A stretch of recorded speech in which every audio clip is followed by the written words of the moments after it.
We are Rogue Media Sports. Just when you think the drama can't get better, the Premier League just keeps giving.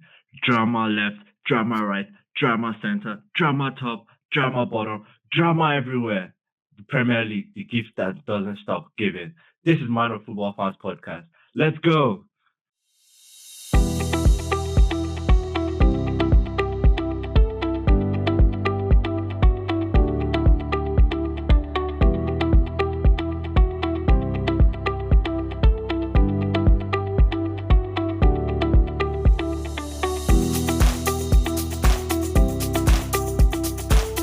Hello, everyone. Thank you so much for joining us. This is Minor Football Fans Podcast, your go-to home for all things Premier League football. I hope you all enjoyed your weekend. I certainly did not, but that's a story for another day. Spy, good morning. How you doing? I'm very. Could not be better. It couldn't be better. Oh, that's so good. I'm so happy to hear that, Loki. And this might sound really sarcastic, but I actually mean it. I'm so happy. What happened? Tell us. Anything big? So apparently, this group chat, as always, after Manchester United. And the person that's always after Manchester United turns out to be an Aston fan. So this weekend, he gave a simple definition of 99 days for the thief, 1 day for the owner. I see. So karma came back to bite him indeed. You know what? Big one, and I loved it. Interesting. But we'll get right into that. But first and foremost, you know where we always have to start. We have to always start by appreciating the people that make this possible. Our loyal, lovely, amazing, pretty looking fans. Thank you all so much for continuing to support and watch the show, keeping tabs on us. We appreciate it so much. Thank you. If you are new to the channel, first and foremost, thank you. But also subscribe, hit that subscribe button, then hit the notification bell so that you'll be notified when we drop content for you guys. Thank you so much. Previous comers, thank you so much again. And don't forget, old, new, don't forget this is not the only place you can find us. This is Minor Football Fans Podcast. Wherever you get your podcast, we're pretty much on all platforms. So please check us out. Check our socials, Instagram, TikTok, wherever you get your social media. Check us out. We're pretty much up in there. So thank you so much. So Spy, Matchweek 10. You know what that means? It means two things. I'm all ears. It means we're getting close to the double game week period. That is very true. Yeah. And it also means three things. It also means another annoying international break is coming up. Oh, that's sad. Yes, we do not like the international break. And it also means 28 more game weeks to the end of season. That is what I was going at. Yes, we do have 28 games to the end of the season. That is what Matchweek 10 means. Matchweek 10, the drama non-stop. Again, up, down, left, right, center, drama non-stop. So let's jump right into it, Spy. First part of the drama, the game of the Matchweek. Manchester United won, Chelsea won. So last week, obviously, when we kicked off the show, we kicked it off with breaking news that Man United had fired Erik ten Hag. And, we're all excited, we're all happy. I wasn't really because I love Ten Hag. Joking. It is what it is. But yeah, we kicked off the show with obviously the breaking news from Matchweek. And lo and behold, Man United were quick. They appointed Ruud van Nistelrooy as the interim head coach up until they found a replacement. And they actually did find a replacement in less than 2 days. Ruben Almiron from Sporting. Young Portuguese manager. I think he's just about 41 or less than 41 years old. Man United were quick. I think they announced it pretty much on Wednesday or Thursday. He's taking over right after the international break. So before we get into the details of this game, what do you think of that appointment? Do you like it as Manchester United fan? Do you enjoy it? Are you looking forward to it? Do you think this would be like another Ten Hag? What do you think? I think there's going to be a situation of if he's bringing what the Manchester United sporting people have brought to the club, the likes of Nani, Ronaldo, Bruno, if he's bringing that, I'm all for it. And if he should also bring one person, just one, just Gyökeres, just follow your coach, Gyökeres. Just follow your coach. Oh my days! I I knew you want. say that. I knew you say That's all I that. want. I don't want no Herzog. I don't want no Xerxes. Gyökeres is who I want. So it sounds like you're excited about it. I'm not putting all my eggs in one basket. There's a lot of things to expect. At the end of the day, it's Manchester United. I said this last week. I said when the players want a coach out, especially Manchester United, they know how to play. If we can compare what they've been playing under Ten Hag with the same personnel to what we played against Leicester in the week or what we played against Chelsea, you can see the big difference. But it's the same personnel. No, that's So, fair. Especially the game when you reference the game against Leicester. Just for context, this past week there was the League Cup and United played Leicester and won 5-3, or 5-2, something like that. I can't remember. 5-2, yes. And the game was just different. The energy was different. The goals, it's like the people that couldn't score goals before were scoring for fun. I And believe I mentioned Fernandez scoring once Ten Hag leaves. I think I mentioned yeah, you did say that. He scored a that. goal. Yeah, before we even jump into the actual game, I do like Amron. I think he'll be really good. Obviously, there are so many things I've read about him. You know, his formation. He's a 3-4-3 formation. He's a family oriented man. He's balanced. You know, he's he's the players coach, all those type of stuff. And I'm looking forward to it, especially first game is a game away at Ipswich. Obviously, no away game is easy. No disrespect to Ipswich. So we'll see. We'll see how that goes. But jump right into the game. You guys took the lead. Great ball by Casemiro over the top. The game was let me even start by saying the game was boring. Let's be honest. The game was boring until that Very, point. Like very I was boring. like, how is this But a there team were of key six? moments that if United players were more confident, we showed a lot of confidence in that game. Don't get me wrong, but if we're more confident, likes of Rashford on the verge of halftime, he shot against Yeah, the post. Likes yeah. of Garnacho shooting just across the over the crossbar. If we were more confident, more clinical, I believe we'd have gone home with 3 points in that match. Yeah, definitely, definitely. And I mean, also, you again, good ball by Casemiro, all the missed chances, and then Casemiro plays the ball. You know, May I just and add something? May I just add something?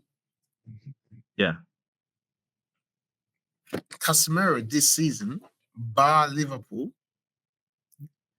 When I mean bar Liverpool, I mean bar the game we played against Liverpool. yes. He has been better than 100 million Arsenal signing. This is just career. I think that's not true, but okay. Um, yes, he does. He does. That's a topic for now. I'm not going to go into that. Like that's just a. I'm not going to go into that. But yes, ball over the top, Hoyland control, proper control by Hoyland, and Beautiful. Beautiful. Sanchez just had to do what Sanchez needed to do, put him down in the box, clear foul, obviously, clear penalty, and bam, Bruno steps up and scores 3 goals Obviously. in the last 2 games for him. Um, obviously, remember the reverse fixture last year. Sanchez did save Bruno's penalty, but that's just It's a Fernandez. constant now. Yeah, but and while okay, yeah, United probably has this in the bag, and then they concede a corner, and Moses Caicedo gets that Brilliant. absolutely brilliant. Did not even hesitate, let it fly. He ripped it and I can't lie. top corner. I can't lie. When I saw him going for the volley, I was like, no Nah, chance. Caicedo, no chance, but he caught that he smoothly caught and that sweetly. exactly, sweetly, exactly, and he ended 1-1. Game of the week. The drama wasn't there as we expected compared to last. If you remember, like I remember last season, Cole Palmer, end of the game. I remember anything last season. Of course, you can't remember anything. But we all remember the 4-3 game. Wow. I saw a stat where six of the last 11 of this particular fixture has ended in a draw, which is insane to think. But yeah, United won, Chelsea won. Chelsea looked out of sorts, to be honest. Everyone thought they would come here, and if you look at both teams, how they have been performing, everyone thought they would come here and destroy United, but that didn't happen. But how confident are you in Chelsea? Let's start. Let's ask that. How confident are you in Sorry? Chelsea? How confident are you in Chelsea? That what? That I mean, they look like a top 4, top 6 team. How I confident are you mean, that they'll finish? finishing the top 6, they are for sure. But Chelsea is actually cooking, and it's a low key something, but they're cooking. I mean, I would not say that I've played against any big team so far. I mean, they played United and Liverpool and It's a big lost. team. Liverpool, yeah. United, City too. have they played City? They played City and lost to City first game of the season. Oh, so Next like up, they are taking points from small teams. They're not leaving anyone behind. So like against Brighton, we saw against West Ham, they are taking points where they needed to be taken, which will still get you fine in Premier League. But in terms of finishing top 4, if Cole Palmer and Nicholas Jackson can keep that consistency that they have going up, I think they would. I really think that they would, because I said this before. Nicholas Jackson always, last season, he was always in positions to score goals. He was just like Darwin Nunes, always they had the chances in the right position, that striker instinct, but they could not finish. This season, you're seeing that from Nicholas Jackson. You're seeing that he's a bit more clinical. So against West Ham, the outside of the foot shot into the striker, the Trivella finish. That takes a lot of confidence, by the way. And yeah, I think if they're consistent like that, they would finish in the top 4. Nicholas Jackson. just keep saying that. And obviously, I do agree. Cole Palmer yesterday, to be honest, was kind of like a no-show. We couldn't really find him. But I have to shout out one player, that's just Caicedo. I think Enzo Maresca has found the midfield he's been looking for of Caicedo and Lavia, the physicality they bring. They're not technically gifted compared to like Enzo Fernandez on the bench, but I think in terms of in terms of in terms of physicality, they are really good. All these little jabs they are just throwing. It is what it is. I'm not sure. Just enjoy Um, football. So shout out to Caicedo. I think he's really starting to look the price they paid for him. Like what we saw in Brighton. I think he's really starting to look that part. So I just want What to was shout saying? out What, sorry?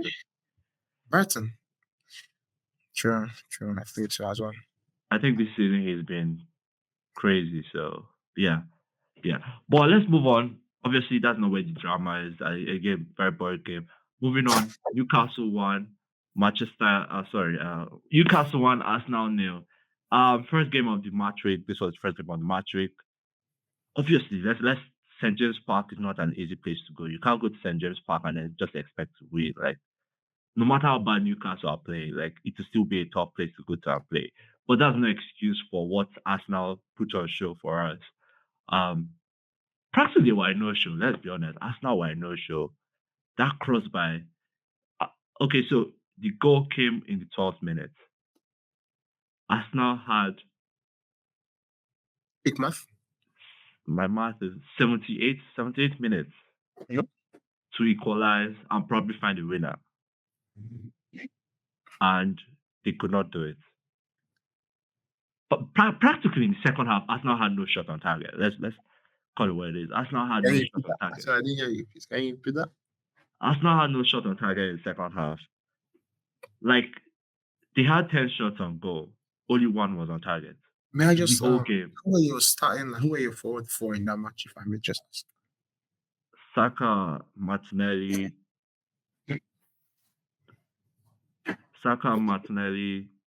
Havertz, Trossard, and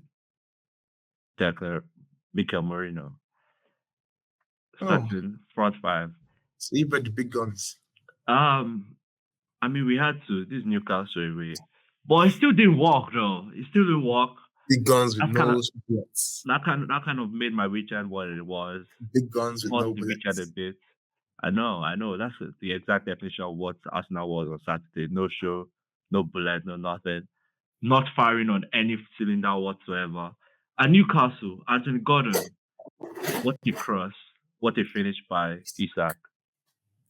I think he had like 17 goal involvements in like 18 goals, one crazy ass stat like that Isaac. I feel like Isaac is going to be the right Lewandowski replacement for in Bayern Barcelona. or Barcelona. I mean, I don't think Lewandowski is going anywhere anytime soon, but that's a story for another day. It's getting a bit old now, isn't it? So Yeah. So Arsenal, big big week for Arsenal, pretty much. Shall we say big week for Arsenal? Obviously they played Newcastle. Then they have the Champions League against Inter that we'll get to in a minute. Then they play Chelsea at Stamford Bridge on Sunday. Big, massive week. Then there's also the news that Edu is leaving. That came out today. Edu might leave, or Edu is leaving. it's not right. He is. He is leaving, yeah. So that's, I think, a big blow when you look at how far Edo has come. But my question to you pretty much is, and is this it for Arsenal in terms of the title race? I mean, City drop points the same week Arsenal drop points. Yeah. So no, it's not.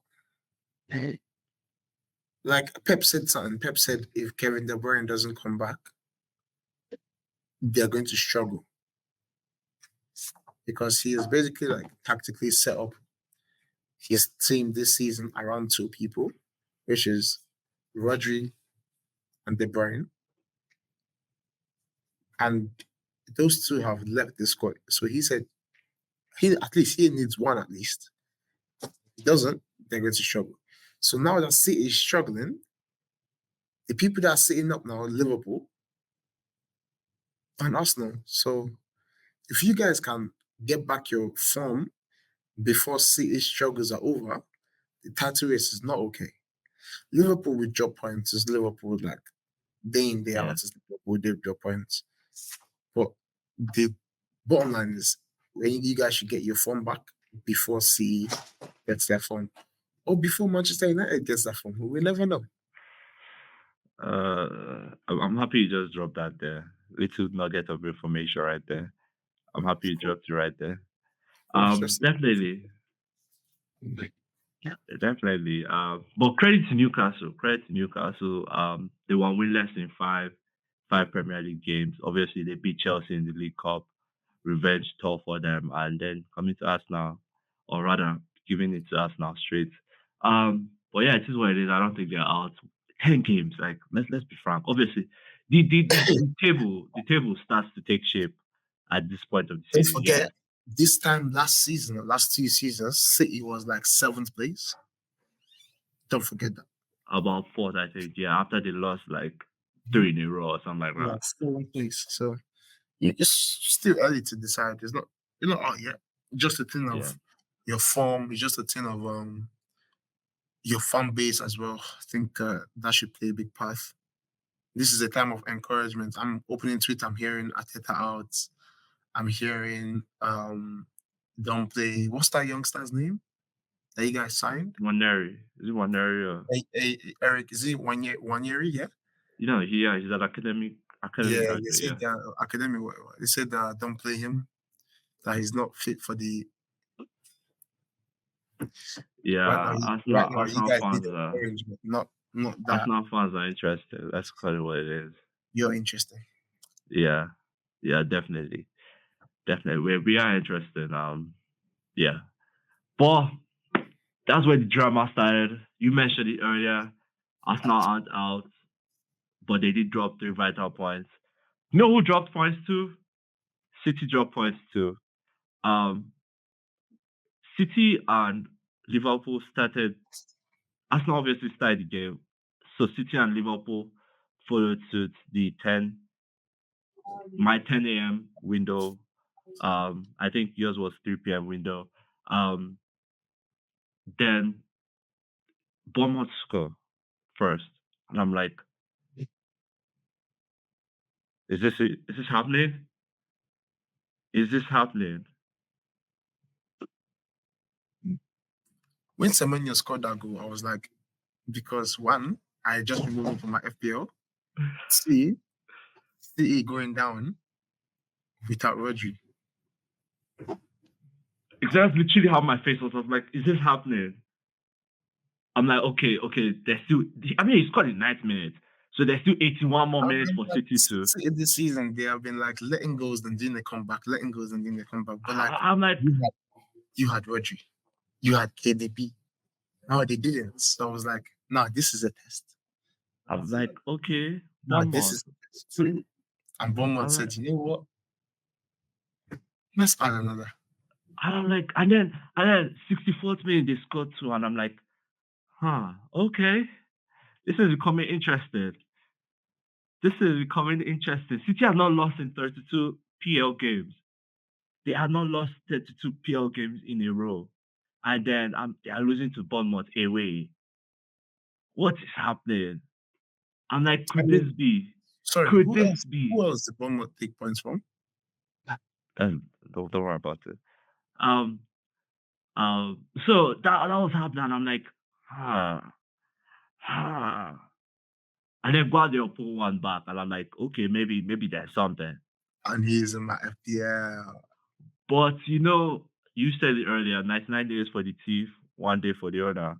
And in respect to the City have been pulling this going down, coming back type of thing. Arsenal, they were able to get a draw. Wolves, they were able to salvage a win. I can't remember the other result. They had this also. Oh, I'm blank. Anyways, so finally you expect that to have caught up to them at one point. Earlier in the week, Pep said they only had 13 fit outfit players, which was crazy to think that in the City squad, Pep is coaching. They only had 13 fit outfit players. And I don't get me wrong, I'm not doubting him, but It looks like FFP is really trying to but then avoid something. But then you look at the squad that he had for Saturday. He had KDB on the bench. But was he fit though? Then why is he on the bench though? Loki, why is he on the bench? There's no. You know what I mean? He had Yeah. KDB on He's not he had fully Joe fit. on bench, he had Savinho, I mean team wasn't bad, but like damn. Not matter the team wasn't bad. Like whoever that played that match at the point is a starter or has been a starter. That's true. Yeah. So they lost. I'm not trying to hear any team news from Pep Guardiola. I'm not trying to hear it. Because last season when Mr. Complain, Ten Hag was saying, oh, he has 30 injuries, this and that, people said, let's put the fries in the bag. So Pep put the fries in the bag. Yeah. City first lost, I said, 32 games. They hadn't lost a Premier League game dating back to when they last lost to Villa about this time last year, or just a little bit away from this time last year. But yeah, credit to Bournemouth. Bournemouth doing Bournemouth things. Allow me to say, and I can't remember taking points from the big clubs and giving it to the small clubs, because then they go to like play the small clubs and then they end up losing points, Robin Hood type of thing.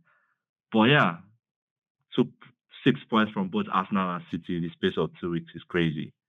And the only guys I remember doing that was Aston Villa. But yeah. But then let's move on. As this game was going on, another game was going on. Liverpool were down in the 14th minute. And I'm like, can this happen? Arsenal lose, Liverpool lose, City are losing, Liverpool are losing. Do you know what? During that match, yeah, I was not watching it. I just get a notification, a live score. Liverpool scored 1-1. Gakpo. Normally live score, they send you e-notifications. They send you the goal, they send you the goal scorer, then they send you the goal scorer and the assist. So now I get the notification 1-1. Then I get the notification 1-1 Gakpo. Before I could get the assist, I saw T1 Salah, and I'm like, maybe they made a mistake. Maybe Salah assisted Gakpo and they called it a goal. So I'm like, let me change. I changed my stream and I see Salah celebrating. I say, what's going on? 2 goals in 2 minutes. I don't know. And they decided to spoil the hat trick. We could have just had the hat trick of losses. That would be good. Weekend would be okay, but that's you know, too it's good just for Arsenal side, man. and it's too good for. I guess. For their mistakes. I mean, it would have been crazy if they had done that. Like the big three losing on the same weekend, same day of the same weekend. I forgot. I heard that it hadn't happened since like 19 something. And I forgot my favorite stuff today. Oh, okay, of course it did. Sorry, not 9 something, 2000. This was it was said during the game. It hadn't happened since 2000 where they all lost the same exact three, Liverpool, Arsenal, City, not losing. Sorry, losing all on the same day. Crazy. Anyways, but yeah, Liverpool at first, if we did watch the started, Liverpool were not up for it. Brighton had their number. Brighton should have scored 3. I'm not even tripping with you. Brighton should have scored 3, and the game would have been set, done, and stood. But that not happened. Brighton couldn't take their chances. The same thing happened midweek when they played in the EFL Cup. They were down 3-0 or 2-0, and then Liverpool allowed 2 goals, and then it was, it is what it is. But Liverpool found a way. They didn't play their best football. Liverpool just found a way, and I think. I think that's what Arsenal should have done, but because really and truly, look at the minute. Arsenal was considered in the 12th minute, Liverpool considered in the 14th minute. Yeah. So like they had time, but Arsenal is known for.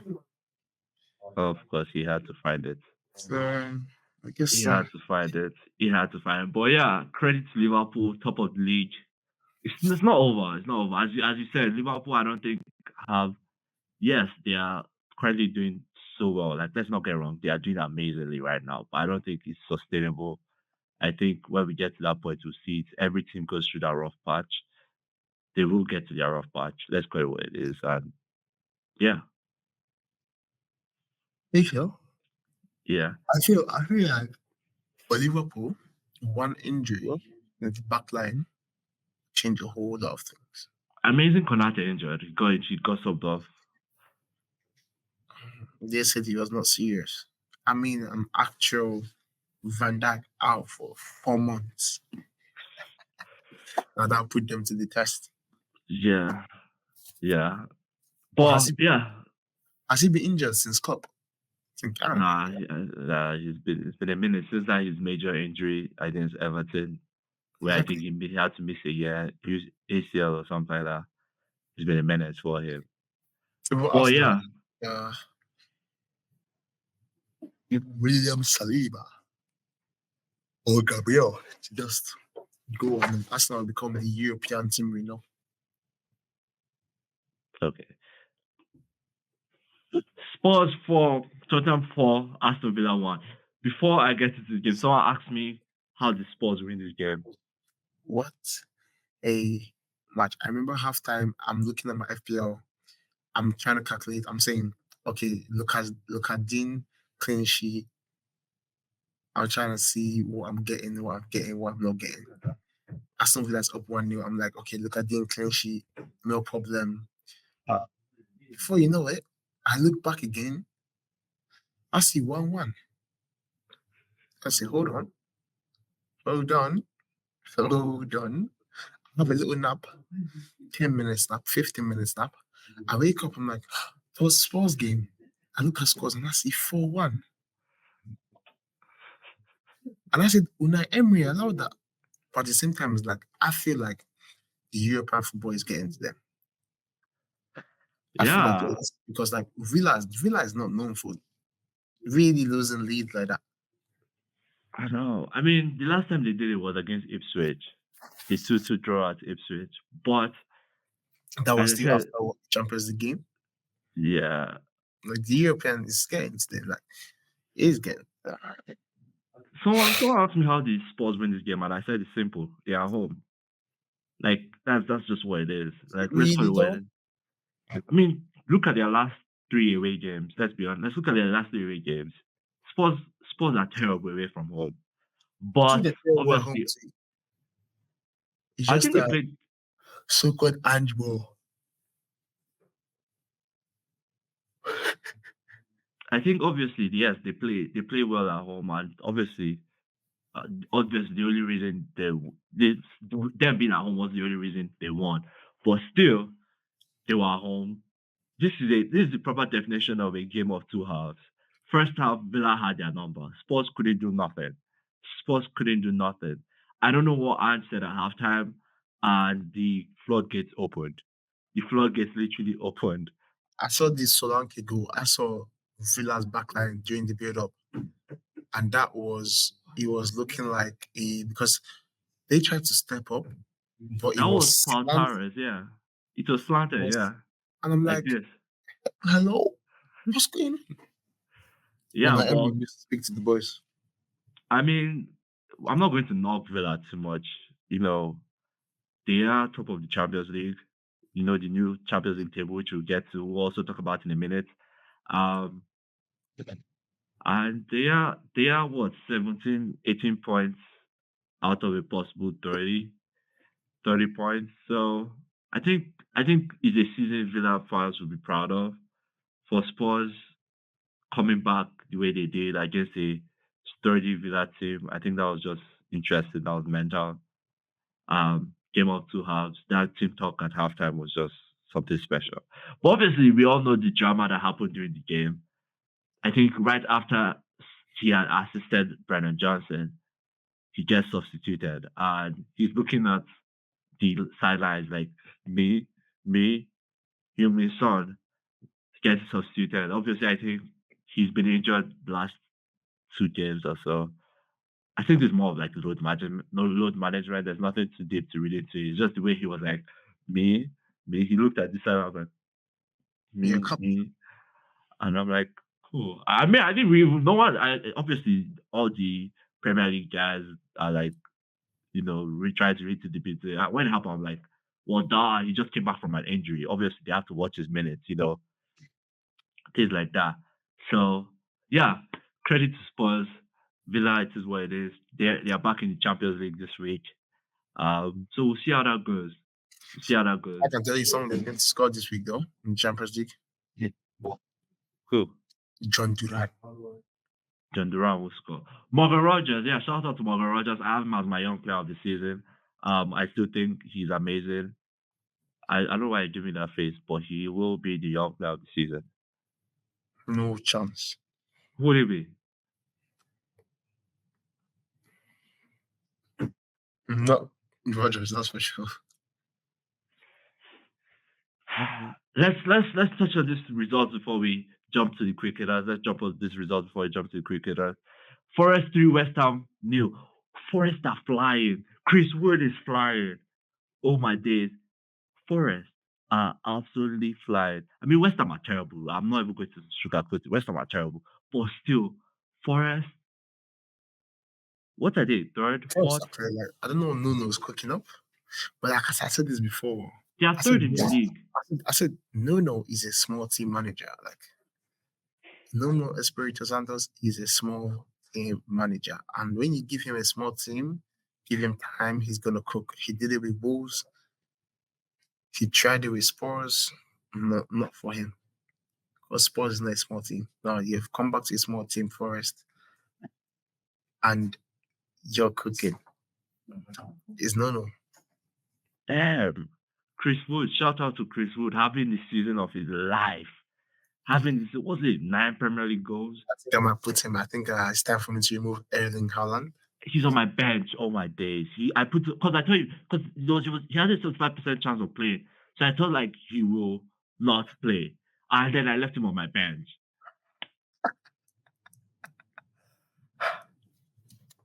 That's good. That's good managerial instincts for you. I rate it. Yeah, but credit to Forest. 3, they are third on the league, scoring goals for fun. Chris Wood is having the season of his life. Everyone is just playing, but again, West Ham are terrible. But that doesn't discredit what Forest are doing. West Ham are just terrible. I also had to drop that there. Shocking. Absolutely shocking this season. They look so out of shape, so slow, so So sluggish. just I don't know. I don't know. Yeah. Anyways, I'm not going to say too much. Ipswich won, Leicester won. I think this was a balanced game, Loki. Ipswich had the chance to get their first win, but obviously they did not seal that. So Leicester, I think Leicester are above. This could also have been a game to get like a bit of separation if Leicester had won. But Leicester are still 5 points off the relegation zone. Ipswich are 2 points away from safety. So we'll see how this goes. Obviously, 10 games. There's still a lot of football to play. Let's see how it goes. Wolves 2, Crystal Palace 2. Two teams in the bottom of the league, or not bottom of the league. Two teams, or rather, one team that we had high expectations for. When I mean we, I mean I had high expectations for, and ended up not looking like it's going to happen. Crystal Palace. Wolves, another team that I also root for because I love Gary O'Neill. Um, yeah, good game of football. This game was actually really fun. I was watching this and I was like, okay, this was even more fun than Manchester United Chelsea. Looking back at it now, like this game was actually very very good game of football. But yeah, let's see. Wolves are 4 points away from safety. I don't know how. I don't know. I don't know. There's still a long football. There's still a long way of football to go. I think Wolves. I don't know who Wolves play next, but I do believe that Wolves play Southampton next. Game to save their season. Game to save their season, Spy. Is it really? I mean Is it? Southampton. Is it really though? Like some things are set in stone. Like to me, at least, that's how I see it. I feel like Southampton's only meant to be in the Premier League for about maximum one season. No disrespect to Southampton fans. I mean they did beat Everton. Mm. They got their first win. Yeah. First win in 10 games. Yeah, I mean if that's your average, you need 10 games to get a win. You might probably Then just that end means up with. you need 30 games to get 3 wins. Oh I'm my so sorry, days. but That's pretty much the season done and dusted, isn't it? when I say that it's set in stone, Southampton's meant to be in the Premier League for maximum one season. Yeah. Yeah. But yeah, Southampton beating Everton. Everton VAR stepped in. Beto had a late goal. They could have drawn the game. Their first win in 5 games. Their first loss in 5 games, Everton. Um, so yeah, I'm not going to read too much into it. It is what it is. But yeah, that is match week 10. There's still one more game in game week. Obviously, that is going to be played later today. By the time this episode drops, the game would have happened. I think this is what the West London Derby. I think Brentford versus Fulham. Is that West London? Spy. The little prediction. I don't know how Brentford winning it. I feel there'll be a lot of goals in that one. There I will feel definitely be a lot of goals. Adama is going to showcase. There will definitely be a lot of goals. Brentford score goals for fun. Fulham also score goals for fun. My Arsenal boys are balling up in there. Smith Rowe, Iwobi, our boy up in there, having time of his life. So we'll see. Whatever makes us sleep at night. We'll see. It will be a good game, Spy. It will be a good game. Whatever makes us sleep at night. Yeah. Okay, so quick hitters. Match week 10. Well, I'm done with that. Quick hitters. First off, remember what we said about this? Rodri ended up winning the Ballon d'Or after it was speculated, and I believe it was sure that Vinicius Junior was going to win it. And and I saw something. I was going through, obviously, read the week, and I saw something about how it was Vinicius that was going to win it up until I think that day. City called Madrid and told them that we just heard that Rodri is winning it. We were just called that Rodri was winning it. UEFA didn't call Madrid. The French Football Association not called Madrid. It was City that called Madrid and told them this is what we're hearing. Or this is what we are just called and informed that Rodri was going to win it. That's mental. I did not hear that. I cannot speak on that. That is mental. I did not hear that. All I know is the French football came out and spoke about it. They've never come out to speak about a Ballon d'Or winner before, but they came out and they spoke about it. And what they said, it really changed my decision. Like I said, before I said Vinicius, yeah. I said Vinicius because really and truly, I said I don't want it to go to Bellingham. Bellingham was let's be real, Bellingham had a better chance than Vinicius. Vinicius was best. Wait. Pause. What is the criteria for winning? Let's start with question. What's the criteria for winning Ballon d'Or now? Okay. The criteria for winning the Ballon d'Or during international breaks or whatever also comes into play. Is the whole season, is the whole calendar year. Means if you perform in your league, if you perform in the Champions League, you cannot ghost in one aspect and then still expect it. Okay. But then it seems like the goalpost for the criteria keeps moving. Let's go back a few. No. If you want to go back, I agree with you because, and it's not as if I'll say I agree with you. I'll say it's in a bit of Messi's favor because football loves Messi, FIFA loves Messi, everyone loves Messi apart from Ronaldo fans. If you ask me, I'm a diehard Messi fan. But if you tell me how many Ballon d'Or should Messi have, how many does he have? Sorry, 8. He has 8. I just wanted to say that. I like the sound. But really and truly, Messi should have 6. And that's fair. That's what it should have been. Iniesta was destined for that one during the World Cup, and not Messi. Lewandowski was destined for that one, and Haaland. So Messi should have had 6, but the World Cup came into play. I give you that. 7, maybe not. But if the criteria was a balanced criteria and then Messi had 7, this conversation about Vinny, Rodri, it's have been Rodri, Bellingham, because really and truly, Bellingham, even though he ghosted in some games, he went to the finals with his country and he performed. Probably, arguably, England's best player. Arguably, played ball for Real Madrid as well. Probably best Real Madrid player in the season, if I'm not mistaken. After Vinny. So, do you get what I mean? Yeah, no, I get what you mean. If Vinicius played ball for his country, when I mean played ball, obviously, yeah, Brazil were terrible during the Copa America, so he was nowhere to be found. He was nowhere to be found. Yeah. Once he changed his hair, his football changed, and I'm so sorry. Stop doing dreads, Vinny. Stop it. Yeah. I'm not going to say Rodri didn't deserve it. There's a good argument for Rodri winning it. It's a very good argument. I have 2 things, and the first one is that it feels like in the past 4 years the criteria for the Ballon d'Or has shifted. I'm not going to get into those criteria pretty much, but I feel like the goalpost has been shifted in the past 4 years just to fit that particular person winning it. But then there's also if you came out and if everyone came out and said Vinicius was winning, I'm talking about the big media outlets coming out and saying Vinicius, that wasn't just speculation. Like someone definitely from the French football definitely said something. But French football, initially they posted that Vinicius was winning. So what changed between when they posted that and because that was pretty much 1 week. That was a space of 1 week. What changed in 1 week? Do you know what I mean?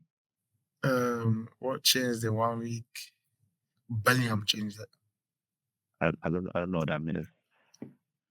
I look in my not want to get into it. What do I mean by that? I mean Bellingham and Carvajal more time ruined Vinicius' chances, according to French football.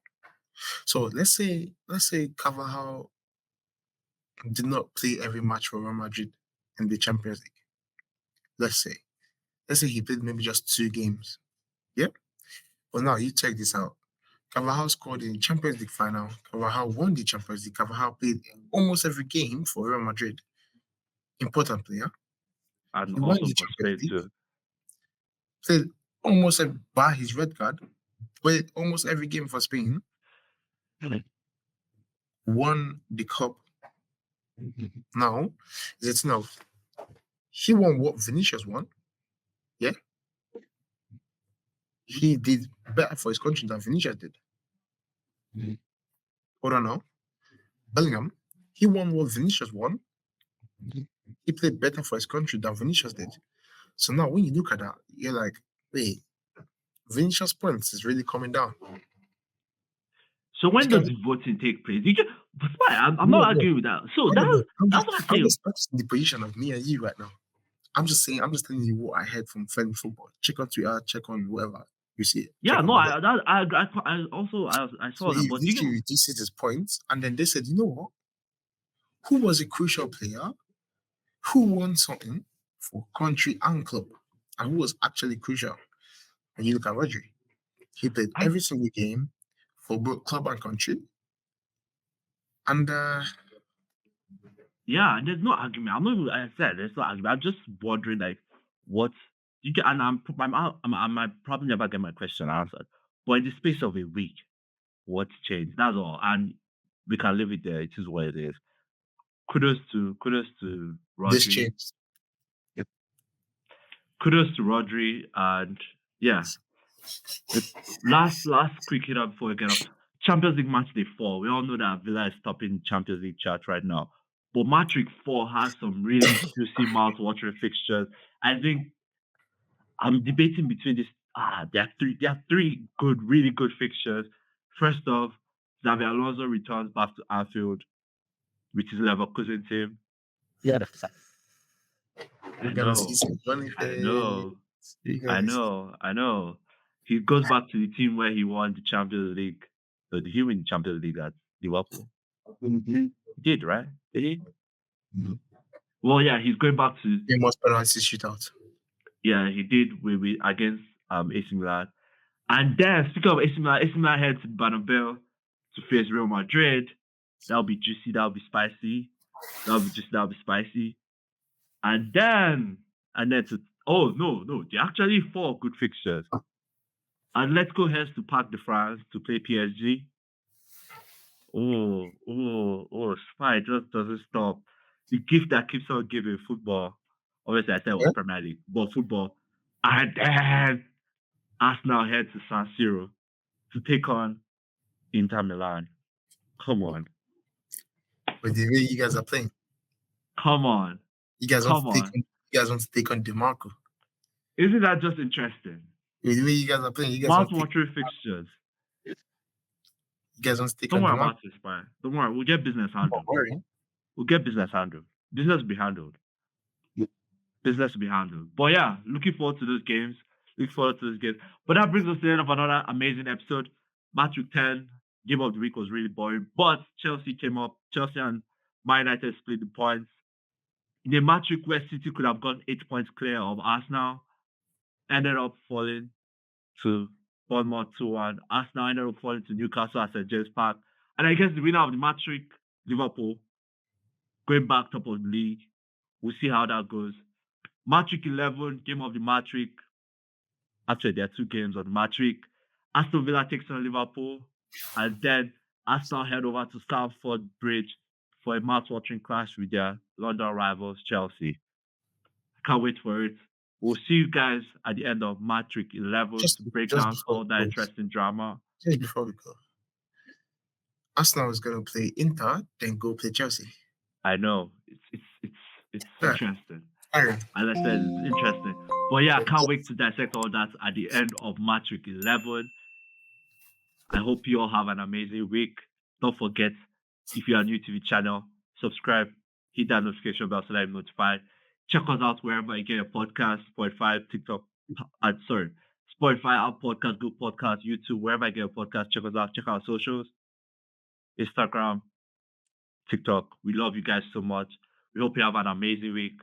He's Spy. I'm David. We're out. We